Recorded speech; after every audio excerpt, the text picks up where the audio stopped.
새 생명을 얻었다. 생명이라고 말씀을 드렸습니다. 구원 얻었다 했는데 죽은 자에게 어떤 것을 입혀본들 그것은 명품이 될 수 없습니다. 죽은 뒤에 아주 비싼 삼배옷을 입히는 사람들이 있는데 그것이 무슨 의미가 있습니까? 비싼 것이든 그냥 7만 원짜리든 70만 원짜리, 100만 원짜리든 뭐가 구분이 있습니까? 아무 의미가 없어요.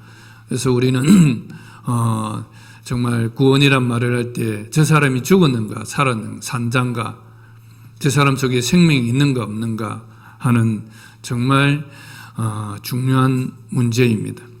그래서 우리가 구원을 얻었다, 새 생명을 얻었다는 그리스도인들은 그 안에 생명이 있다면 사는 것이 달라져요.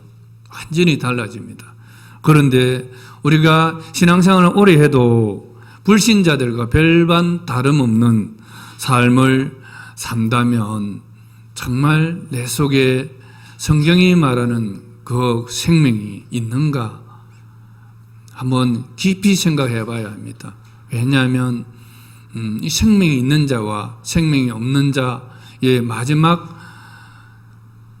종착역, 파이널 데스티네이션이라고 지난주에 한번 말씀했죠, 그죠? 마지막 종착역은 다르기 때문이다. 천지 차이입니다.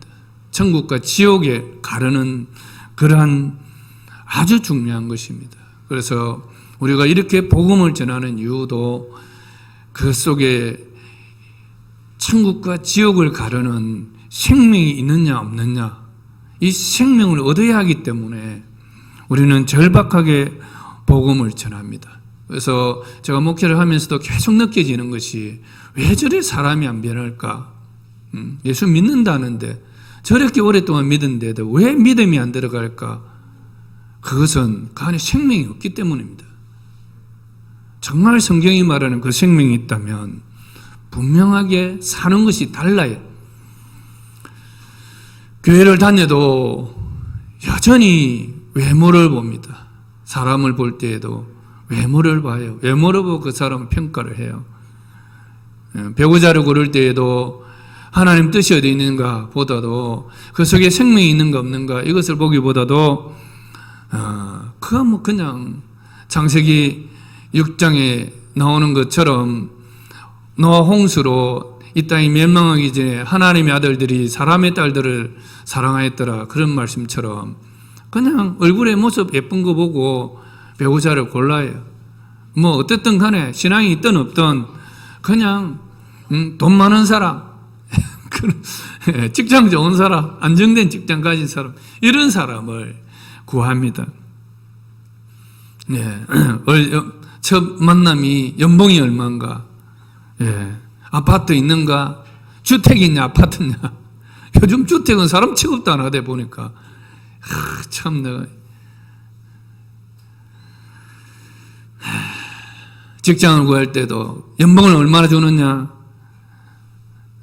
복지가 얼마나 좋으냐? 이걸 다 직장을 구합니다. 하나님 뜻이 어디 있는지, 하나님이 나를 이곳에 보내셨는지, 하나님이 원하는 것이 무엇인지, 그거보다는 이렇게 구하는 우리는 이런 과연 교회 다니는 사람들을 보면서 저는 심히 참 안타까울 때 많습니다.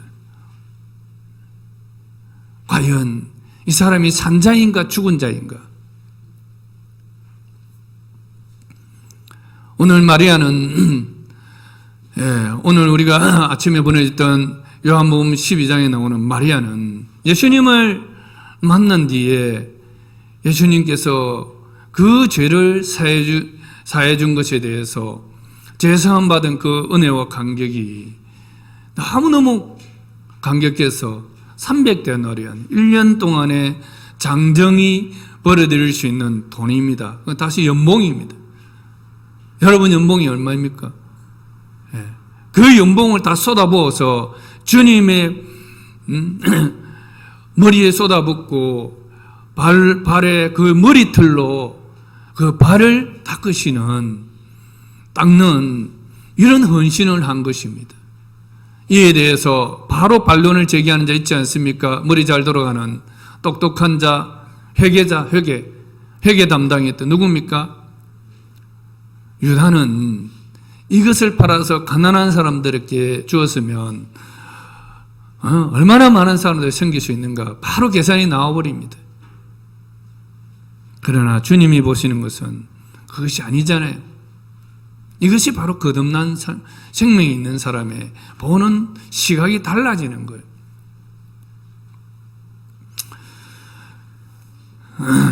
새 생명이 있는 자는 어떻게 살 것인가? 어떻게 사는가? 새 생명은 어떻게 사는가? 저는 오늘 이 말씀을 전하기를 원합니다. 그래서 새 생명이 어떻게 사는가를 말하기 전에 정체성이 무엇인가를 우리가 분명히 해야 합니다. 사람은 그 정체성에 따라 어떻게 사는가가 따라오기 마련입니다. 내가 사는 삶이 이런 것은 나의 정체성이 그렇기 때문에 그렇게 사는 것입니다. 강아지를 사람처럼 살라 하면 강아지가 얼마나 부담스럽겠습니까? 아무리 해도 안 되는 거예요. 사람이 되어야 비로소 사람처럼 살 수 있는 거예요. 죽은 자에게 산자처럼 살려고 한다면 얼마나 부담스럽겠습니까? 우리의 정체성이 새 생명, 영성을 얻은 자가 아니면 교회에서 이렇게 사십시오 하면 그것이 부담스럽습니다. 그러나 새 생명이면 그것이 부담스럽지 않습니다. 무겁지 않습니다. 하나님의 계명이 무겁지 않습니다. 쉽고 가볍습니다. 저는 오늘 거듭난 새 생명을 얻은 자가 어떻게 사는가를 다루고자 하지만 아직도 이 새 생명이 없는 분들도 있다고 생각하기 때문에 저는 이 새 생명을, 이 설교를 통해서도 새 생명을 얻는 그러한 시간이 되고 그래서 새 생명을 사는 자가 되기를 바라면서 이 말씀을 전합니다. 그래서 제가 목회하는 데 있어서 몇 가지 로드맵이 있어요. 제일 첫 번째가 생명 없는 사람이 생명을 얻는 것이 중요한 것입니다. 그래서 지금 작년 말부터 해서 계속적으로 생명에 대해서 전하고 있습니다. 여러분 속에 이 생명이 있기를 축원합니다. 그리고 모든 사람이 이 생명 가운데 사는 삶을 살기를 축원합니다. 구원 얻은 새 생명, 곧 영생을 얻은 자가 어떻게 사는가는 성경 66권에 아주 방대하게 많이 설명이 되어 있습니다. 그러나 다를 할 수 없기 때문에 오늘은 그 중에 몇 가지만 나누고자 합니다. 새 생명은, 첫 번째 새 생명은 어떻게 삽니까? 믿음으로 삽니다. 믿음으로. 새 생명은 믿음으로 살아요. 우리가 믿음으로 구원을 얻지만 구원 얻은 새 생명은 또한 믿음으로 삽니다. 그런데 믿음으로 산다는 말을 많이 듣지만 믿음으로 산다는 것이 무엇인지에 대해서는 많이 왜곡이 되어 있습니다. 어려운 고난을 잘 극복하면 곧 형통한 날이 올 것이니 인내하고 기다리는 것이 믿음이라고 생각하십니까? 인색하지 않고 헌금도 잘 내고 남들에게 잘 베풀어 넘치게 하는 삶을 사는 것이 여러분 믿음이라 생각하십니까? 병들었을 때 기도하여 고침받는 것이 믿음이라고 생각하십니까? 가난을 극복하여 부자가 되는 것이 믿음이라고 생각하십니까? 이 땅에서 형통하면 믿음으로 사는 것이라 생각하십니까? 물론 하나님이 그런 복을 주시기도 합니다마는 그러나 그것이 다가 아니라는 것입니다. 이것들로만 믿음을 정리하기에는 부족한 것입니다. 예수님은 가난한 목수의 아들로 사셨습니다. 예수님은 십자가에 못 박혀 죽으셨습니다. 여러분, 예수님이 믿음 없는 분이십니까? 예수님의 제자들은 젊은 나이에 모두 순교당하였습니다. 제자들은 믿음 없는 자입니까? 아닙니다. 우리 한국교회가 말하는 믿음과는, 성경이 말하는 믿음과는 다른 것입니다. 그러면 믿음으로 사는 것이 무엇입니까? 오늘 우리가 첫 번째 읽었던 말씀 로마서 14장 23절에 보면 의심하고 먹는 자는 정죄되었나니 이는 믿음을 따라 하지 아니하였기 때문이라. 믿음을 따라 하지 아니하는 것은 다 죄니라. 믿음을 말할 때에 아주 고차원적인 그런 말을 하지 않고 먹는 것을 말하고 있습니다. 그래서 믿음은 먹는 것과 연관이 있다는 것입니다. 어떤 연관이 있는 것이에요?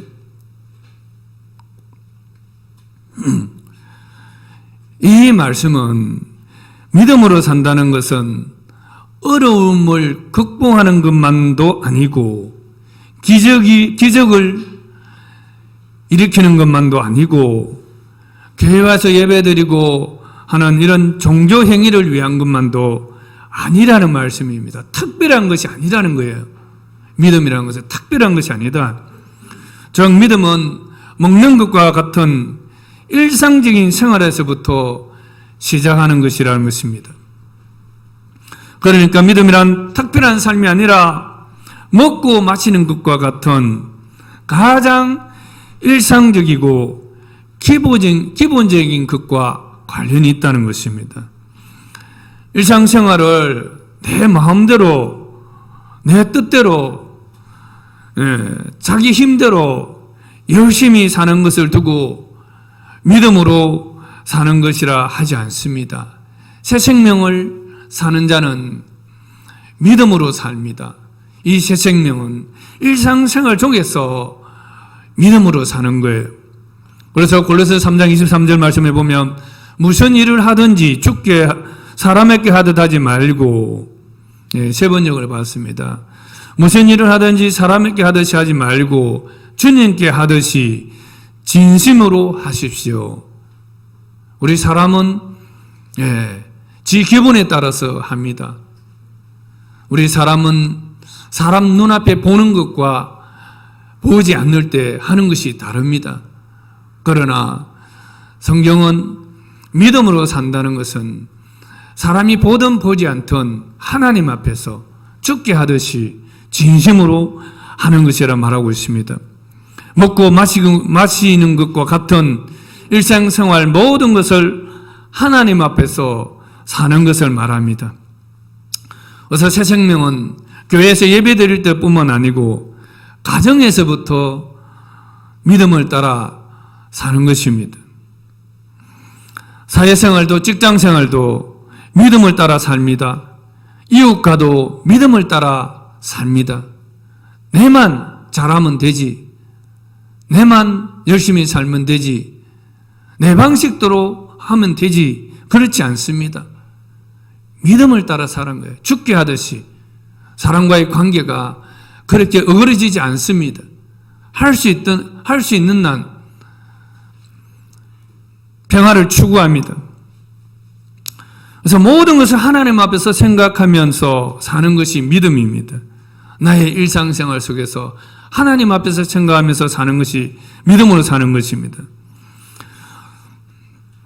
성경은 일상을 믿음을 따라 하지 아니하는 것은 다 죄라고 선언하십니다. 먹고 마시는 것 같죠. 그래서 우리가 밥을 먹을 때에도 기도하고 먹지 않습니까? 하나님 앞에 기도하고 먹습니다. 이것도 하나님께 주신 것이다. 아멘. 밥도 하나님 주신 것이다. 아침에 하루 일나면 하나님이 나의 목숨을 오늘도 허락해 주신 것에 감사해서 하나님 감사합니다. 저녁에 잘 때 오늘 하루도 하나님께서 나를 인도해 주셔서 감사합니다. 하나님께 감사 기도하고 사는 거예요. 이것이 바로 믿음으로 사는 것입니다.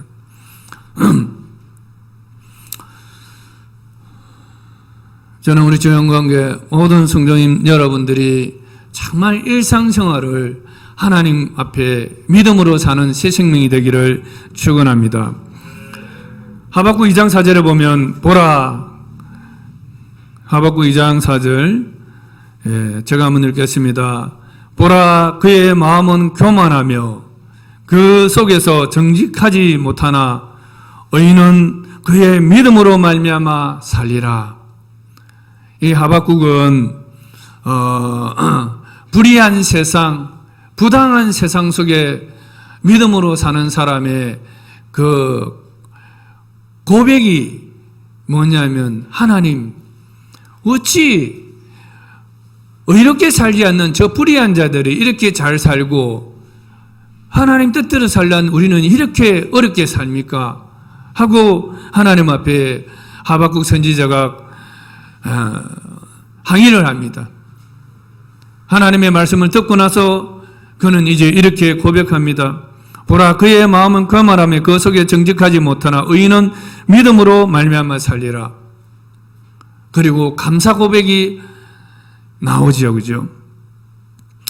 우선 이 한 구절에 담긴 의미만 봐도 의인은 어떤 사람이라고요? 의인은 어떤 사람이라고요? 믿음으로 사는 자이다. 그리고 믿음으로 사는 의인은 어떻다고요? 마음이 교만하지 아니하고 정직하게 하나님 앞에서 사는 자임을 알 수 있습니다. 한번 따라하겠습니다. 믿음으로 사는 의인은 마음이 교만하지 아니하며 정직하게 하나님 앞에서 사는 자이다. 내가 자주 교만하다는 것은 믿음으로 살지 않는다는 증거입니다. 교만은 내가 사는 증거입니다. 왜 교만한 것입니까? 하나님 앞에서 자신을 보지 않기 때문입니다. 사람과 사람을 비교하니까 자기가 좀 월등하게 보이니까 교만해지는 것입니다. 우리가 하나님 앞에서 자신을 본다면 감히 교만할 수 있다 없다? 없습니다. 하나님 앞에 자신을 본다면 어떻게 감히 교만할 수 있겠습니까? 사람과 비교하고 사람 앞에서 사니까 교만할 수 있는 거예요. 바울은 나는 죄인 중에 괴수다고 고백했습니다.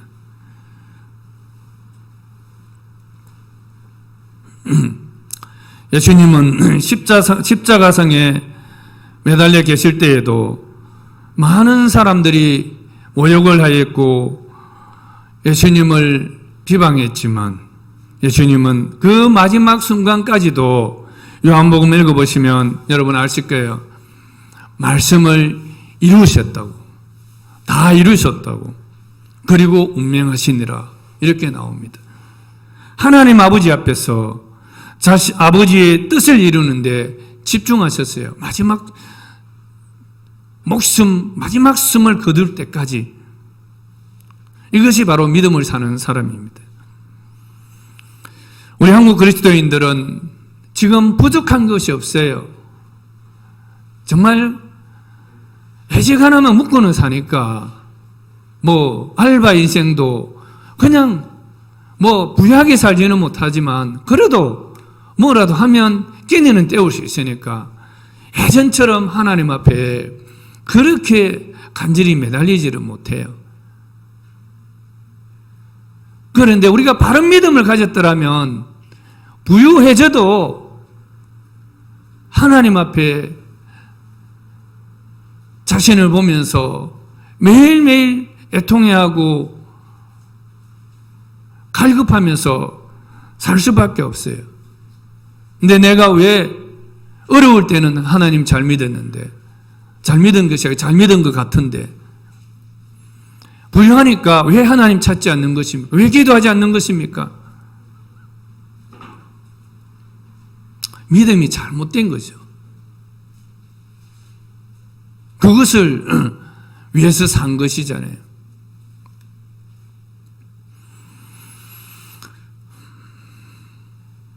우리가 일상을 믿음으로 살았더라면 정말 가난할 때에도 하나님이 나의 하나님이셨고 부할 때에도 나의 하나님이시고 모든 주신 것은 하나님이시기 때문에 지금도 하나님 일을 생각할 수밖에 없어요.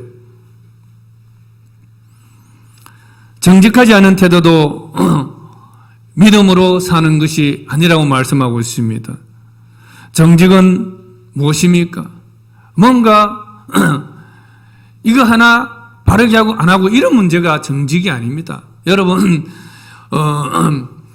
거짓말 안 하는 것이 정직이 아니고 정직한 것은 우리의 모든 것을 하나님께서 다 주신 것이고 우리의 행한 모든 것은 하나님께서 이루셨다고 생각하는 것입니다.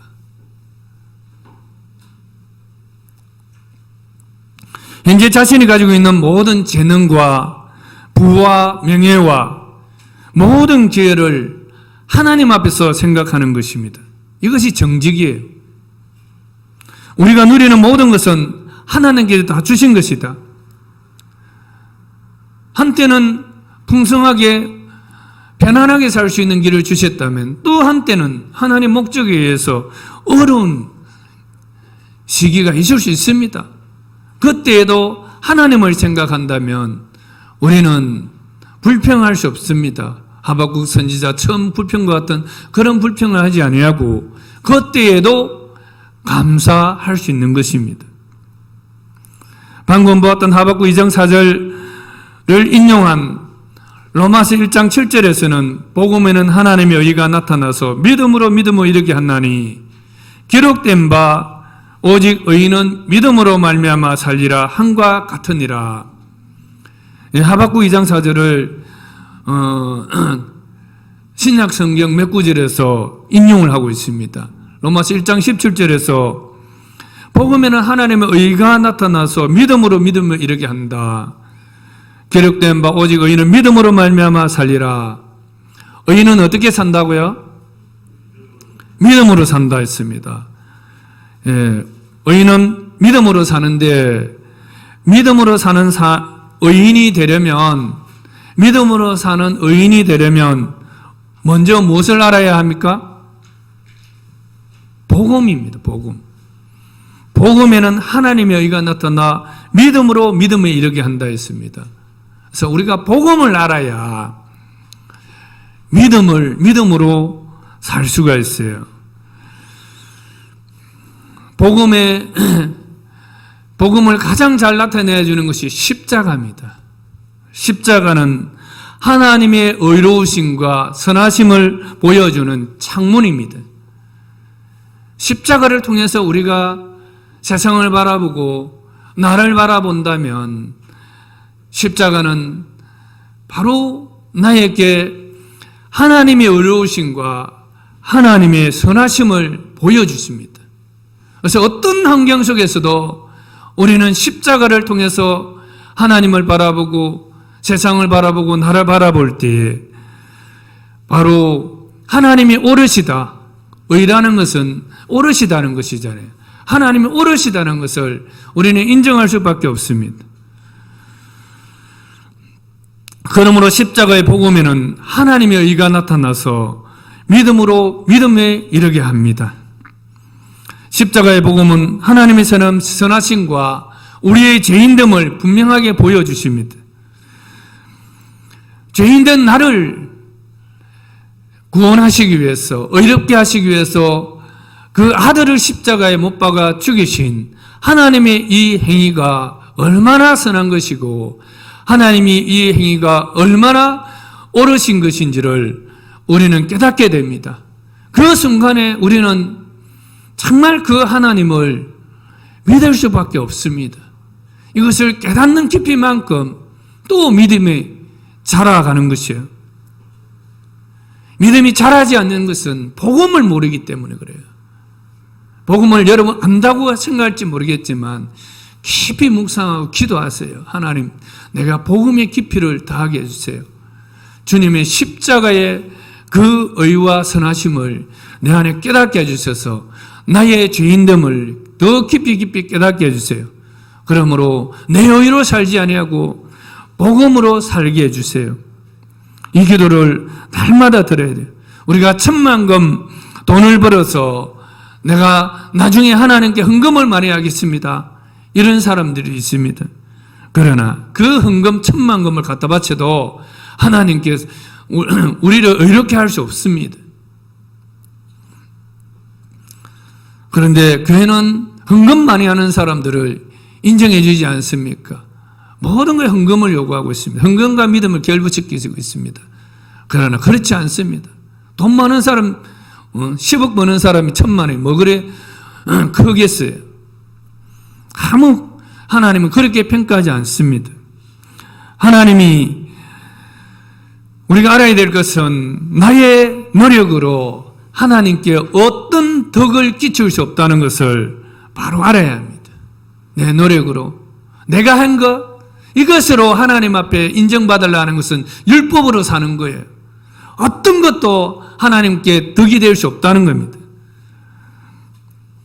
이것이 바로 믿음의 기초인 거예요. 이 믿음을 우리가 가져야 돼요. 이 믿음은 복음으로 말미암아 우리에게 주시는 거예요. 이것이 되지 않고서는 믿음으로 살아야 한다고 했을 때 많은 사람들은 지금은 어렵지만 예수 잘 믿고 예배 잘 드리고 또 잘 견디면 형통한 날이 올 것이다. 인색하지 않고 헌금을 풍성하게 하면 구제도 열심히 하고 이렇게 살면 하나님께서 풍성하게 채워주실 것이다는 이런 기복신앙에 빠져버립니다. 성경이 말하는 믿음으로 산다는 것은 이런 것이 아닙니다.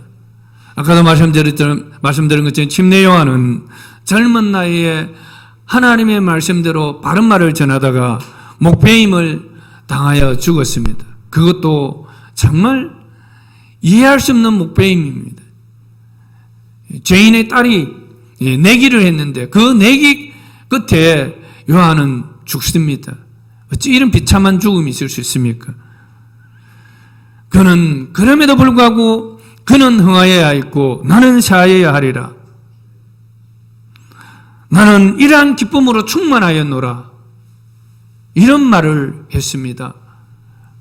여러분 믿음이 무엇인지 느끼시십니까? 세데반은 복음을 전하다가 돌에 맞아 죽었습니다.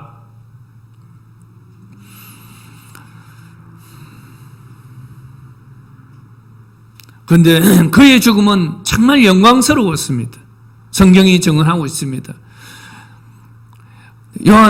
침례 요한은 그렇게 죽었지만 예수님은 요한에 대해서 뭐라 말하고 있습니까? 여자가 낳은 자 중에 이보다 더 큰 이가 없도다. 세데반은 돌에 맞아 죽었지만 순교할 때 하늘에서 주님께서 의자에 앉아 계시다가 벌떡 일어나셔서 그 세데반의 죽음을 응원을 했습니다. 잘 죽을 수 있도록. 비굴하게 죽지 않고 영광스럽게 죽을 수 있도록 믿음을 다하시고 응원을 하셨어요. 이것이 바로 믿음입니다.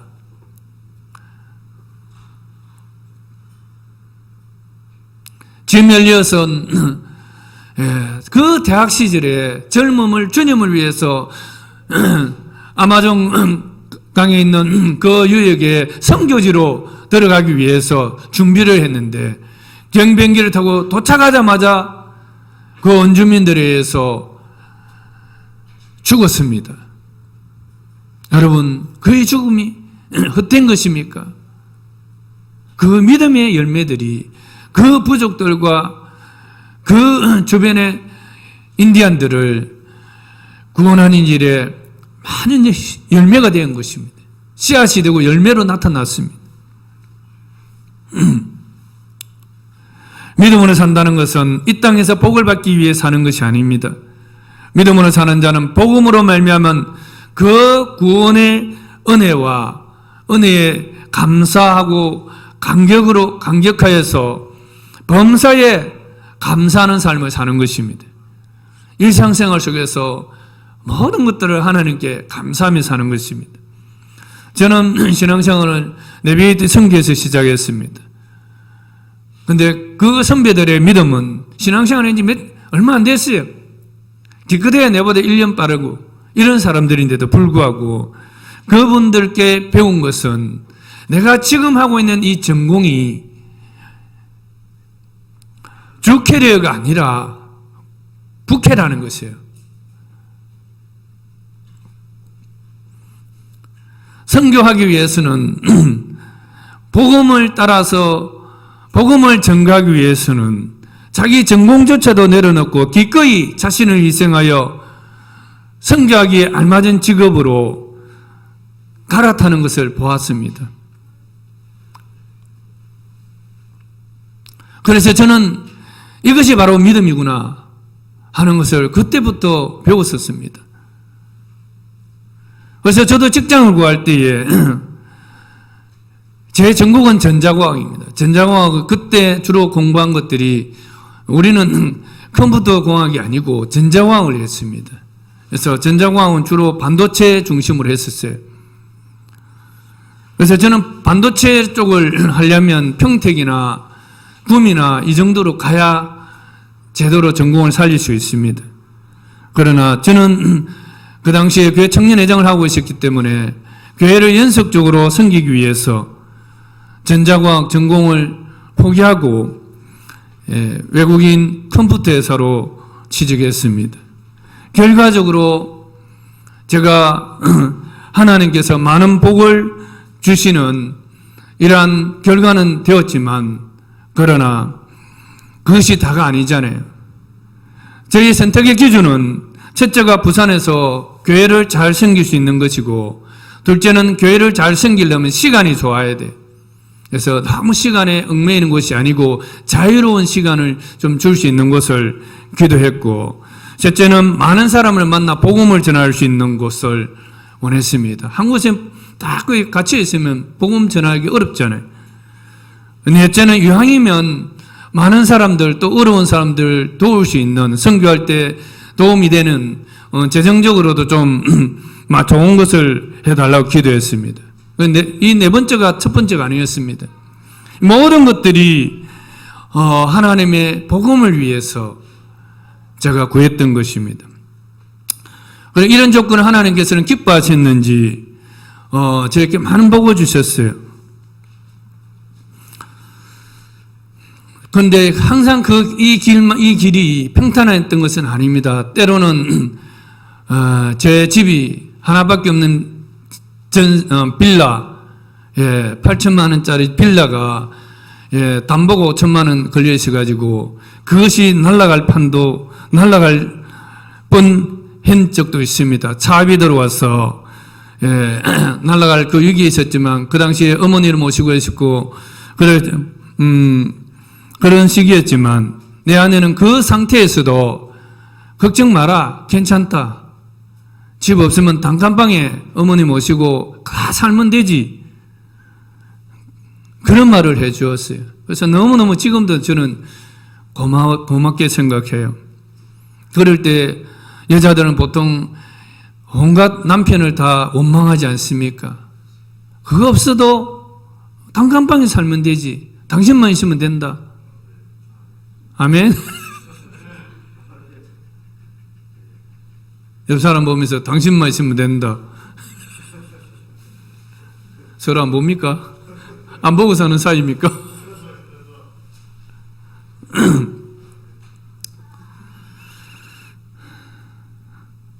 어쨌든 그래서 그런지 모르겠지만 하나님께서는 우리에게 너무 가분한 복을 주셨어요.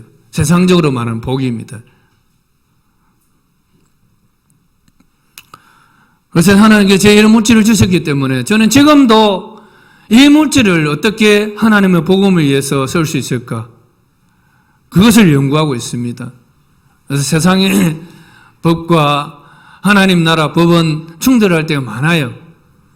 그러나 이것이 참 쉽지 않습니다. 지난주에 여러분들에게 가족들에게 풍성하게 좀 나누고 그렇게 하려고 10만 원을 지급할 테니까 계좌번호로 보내라 했는데 보낸 사람이 아무도 없었어요.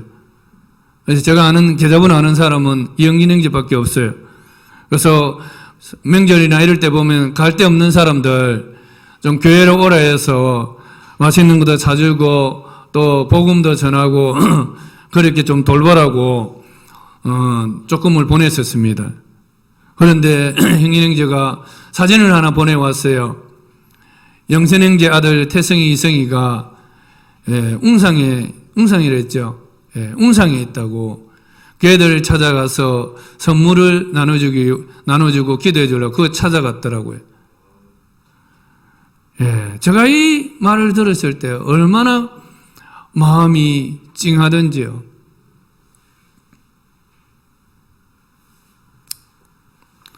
하박국 2장 4절의 말씀을 또 인용했는데 히브리서 10장 38절입니다. 나의 의인은 믿음으로 말미암아 살리라. 한번 따라하겠습니다. 나의 의인은 믿음으로 말미암아 살리라. 또한 뒤로 물러가면 내 마음이 그를 기뻐하지 아니하리라. 이 말씀 나누기 전에 조금 전에 또 생각이 났는데 최근에 우리 자천동에 살 때 한 그 아주머니가 어렵게 살고 있습니다. 그래서 거의 뭐 전포동저 고개에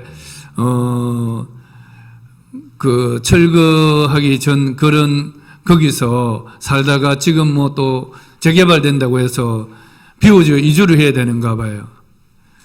그 마음을 또 그 이야기를 들어서 하나님 우리 주인관계에는 이런 사람들 돈 잘 벌고 헌금 많이 내는 사람들이 아니고 정말 주님께서 사실 때에도 가난한 자들과 함께 하시듯이 이런 사람들을 위해서 뭔가 섬길 것이 있을 것이다 하고 제가 직방에도 내놔보고 이분들이 어떻게 좀 도울 수 있을까 하면서 우리 큰 누나 보고 한번 알아봐라 했는데 그래도 감사하게 그 동네 사람들이 또 그 근처에 살 수 있는 곳을 마련해 주었다고 해요.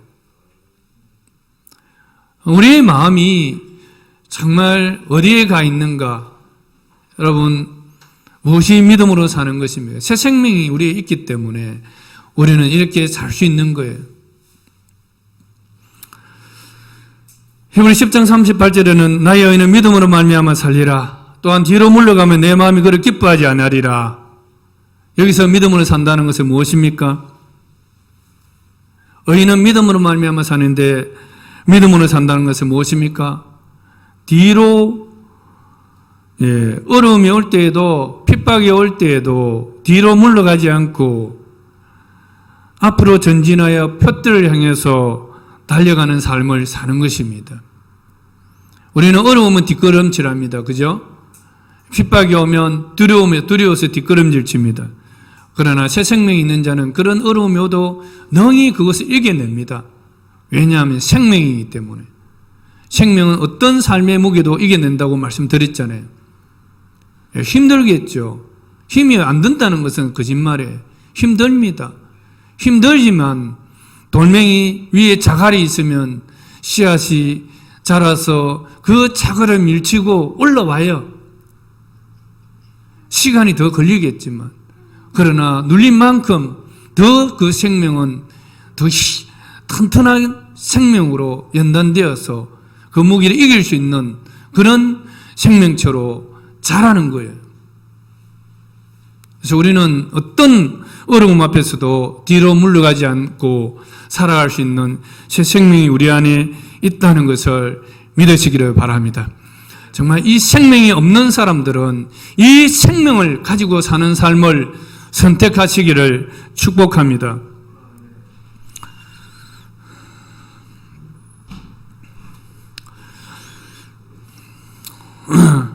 믿음으로 산다는 것은 어려울 때뿐만 아니라 평탄할 때에도 내가 살지 않고 내 안에 그리스도께서 사시는 삶을 삽니다.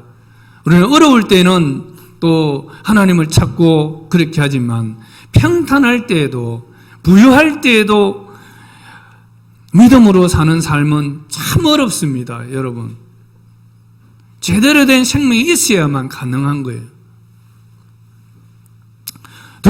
크게 두 번째로 새 생명은 내가 살지 않고 내 안에 그리스도께서 사시도록 삽니다. 한번 따라하겠습니다. 새 생명은, 구원 얻은 새 생명은 내가 살지 않고 내 안에 그리스도께서 사시도록 산다. 네. 갈라디아서 2장 20절 말씀입니다. 내가 그리스도와 함께 십자가에 못 박혔나니. 오늘 여기까지만 할까요? 예. 예? 더 할까요? 예, 그럼 한 10분부터 하겠습니다. 예, 갈라디아서 2장 20절에 보면 내가 그리스도와 함께 십자가에 못 박혔나니 그런즉 이제는 내가 사는 것이 아니요 오직 내 안에 그리스도께서 사시는 것이라. 이제 내가 육체 가운데 사는 것은 나를 사랑하사 나를 위하여 자기 자신을 버리신 하나님의 아들을 믿는 믿음 안에서 사는 것이라. 새 생명을 사는 자는 하나님의 아들을 믿는 믿음 안에서 사는 것입니다. 하나님의 아들을 믿는 믿음 안에서 사는 자입니다. 하나님의 아들을 믿는 믿음 안에서 사는 것은 내가 사는 것이 아니어야 합니다. 새 생명을 사는 자는 하나님의 아들을 믿는 믿음 안에서 사는 자라고 말씀드렸습니다. 그러면 하나님의 아들을 믿는 믿음 안에서 사는 자는 어떤 자여야 한다고요? 내가 사는 자가 아니어야 하는 것입니다. 내가 그리스도와 함께 십자가에 못 박혔나니 그러니 이제는 내가 사는 것이 아니요. 내가 사는 자가 아니에요. 그런데 우리는 어떻습니까? 내가 사는 자입니다.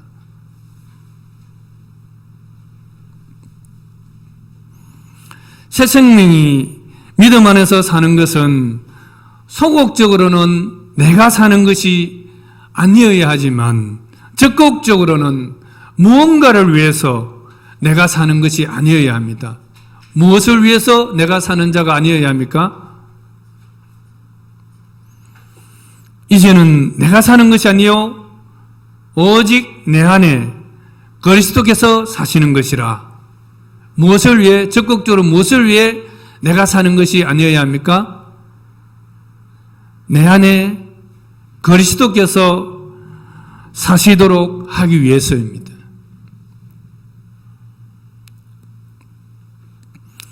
새 생명을 사는 자는 내가 사는 자가 아니라 내 안에 그리스도께서 사시도록 사는 것입니다. 사시도록 하기 위해서 내가 사는 것이 아닙니다. 그런데 이제 내가 육체 가운데 사는 것은 내가 사는 것이 아니라 했는데 이제 내가 육체 가운데 사는 것은 뭐 또 지금 살아있잖아요. 산다고 하잖아요. 이게 무슨 말입니까? 내가 사는 것이 아니어야 그리스도께서 사신다 했는데 이제 내가 육체 가운데 산다고 말하고 있습니다. 이게 무슨 말이에요?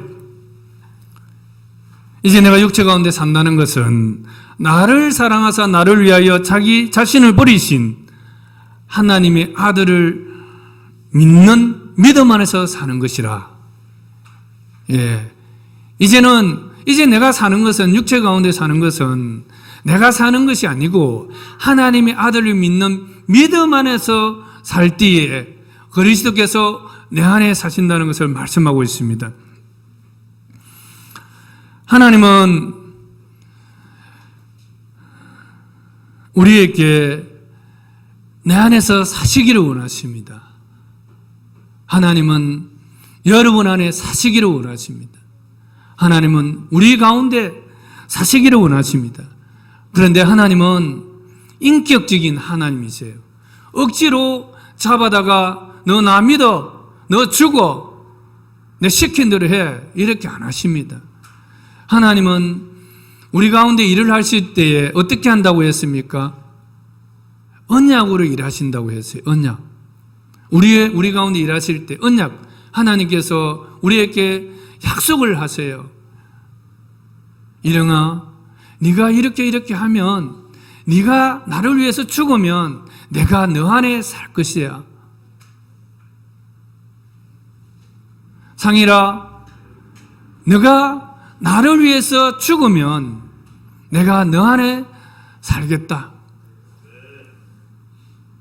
이렇게 하나님은 우리에게 약속을 하세요. 그리고 내가 이 약속했으니까 너 오늘부터 죽어. 그것이 아니고 죽는 것도 나의 선택으로 맡겨주시는 거예요. 자유의지가 얼마나 큰 축복인지 몰라요. 선택은 나의 몫이에요. 하나님이 은혜의 언약 안에 정말 내가 믿음으로 나를 죽이고 주님께서 내 안에 사십시오 하고 환영하면서 나를 내어드릴 때 주님께서는 기꺼이 내 안에 들어서서 내 안에서 생명을 살아가시는 거예요. 이런 사람과 그렇지 않은 사람은 예수 믿어도 삶의 깊이가 다른 거예요. 어제 우리 조영문 사모가 밤에 자다가 나한테 이런 이야기를 해줬어요. 당신 멋있다 이래요. 뭐가 멋있노? 좀 고상하잖아 이래. 나 그렇게 그런 것 같지 않은데 이러니까. 내가 보기엔 당신 고상해 이래. 얼마나 큰 격려입니까? 여러분, 옆 사람 보고 당신은 고상합니다 하면 사람들이 받을 준비가 안 돼서 고개도 안 돌립니다.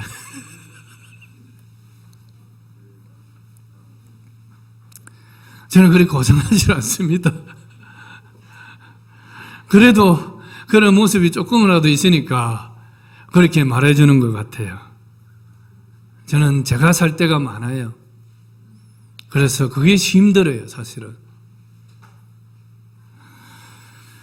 그래서 주님께서는 지금도 우리 모두에게 이런 말씀을 하십니다. 너가 살면 내가 살 수 없다. 내가 다 해버리면 내가 할 것이 없다. 내가 죽을 수 없겠니? 내가 내 안에 살도록.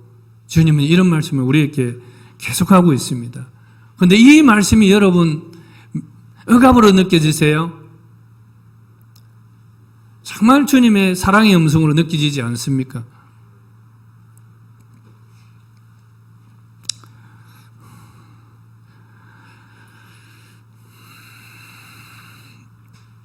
하나님의 아들을 믿는 믿음으로 산다는 것은 나를 사랑하사 나를 위해 목숨까지 내어놓으신 주님처럼 사는 데까지 사는 것이어야 합니다. 우리는 여기까지는 하나님 하겠는데 이 이상은 못하겠어요. 그렇게 말을 많이 합니다. 그런데 주님처럼 목숨까지 내어놓는 데까지 우리가 산다면 침례 요한이 고백했던 나는 이러한 기쁨으로 충만하였노라.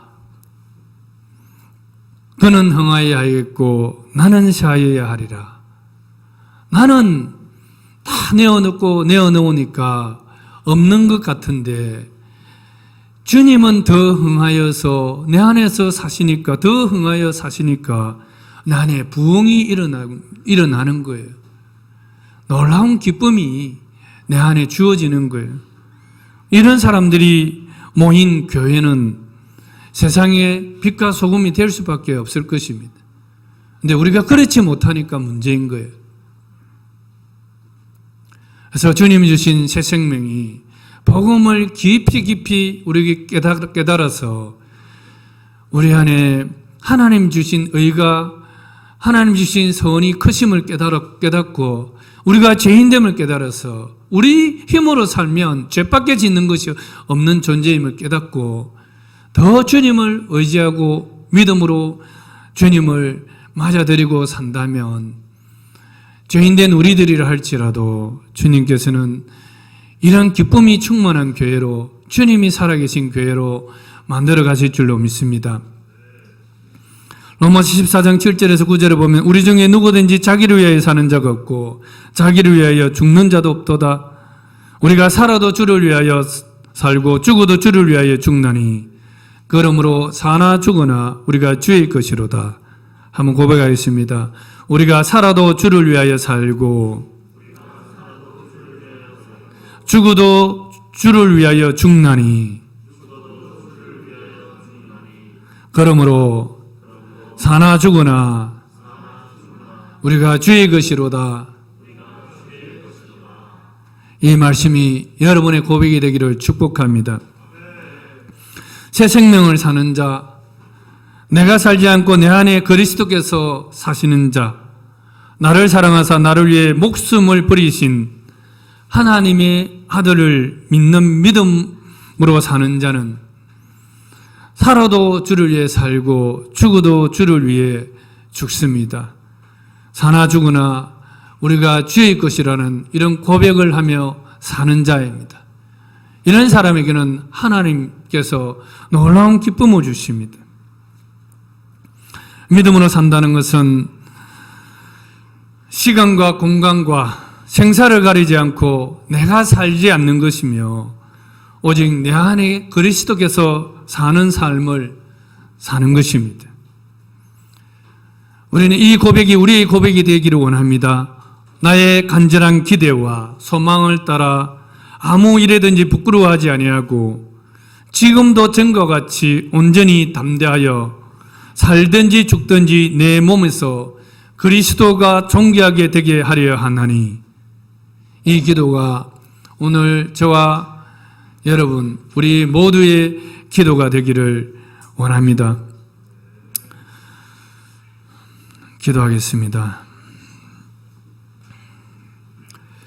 하나님 아버지, 참으로 새 생명이 어떻게 사는가를 오늘 또 우리에게 가르쳐 주시니 참으로 감사합니다. 새 생명은 믿음으로 사는 것이라고 말씀하셨습니다.